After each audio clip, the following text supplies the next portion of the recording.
Je le crois et je retravaillerai avec lui. Woody Allen a beau être boycotté par les distributeurs aux États-Unis en raison d'accusations d'abus sexuels, l'actrice américaine Scarlett Johansson, qui l'a fait tourner à plusieurs reprises, a pris sa défense dans une interview publiée ce mercredi 4 septembre.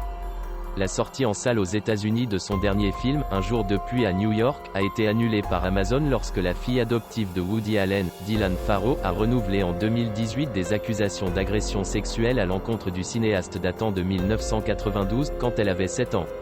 Woody Allen a toujours catégoriquement nié les accusations de la jeune femme, soutenue par sa mère adoptive Mia Farrow et son frère Ronan.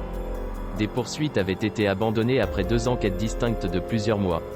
En réponse à une question du magazine Hollywood Reporter, Scarlett Johansson s'est officiellement rangée aux côtés du réalisateur de 83 ans. Je vois Woody dès que je peux, et j'ai beaucoup discuté de ça avec lui. Je lui ai parlé de manière très directe, et il a été très direct avec moi.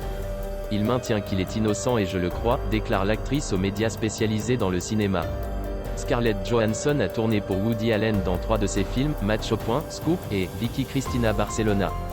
Le réalisateur a joué un rôle important dans la carrière de cette comédienne, devenue la mieux payée au monde selon le dernier classement Forbes. J'aime Woody.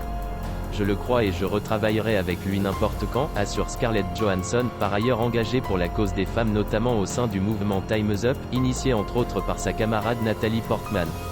De nombreuses célébrités qui ont tourné pour Woody Allen se sont désolidarisées de lui, comme Michael Caine, Timothée Chalamet, Greta Gerwig ou Colin Firth, mais d'autres ont pris sa défense.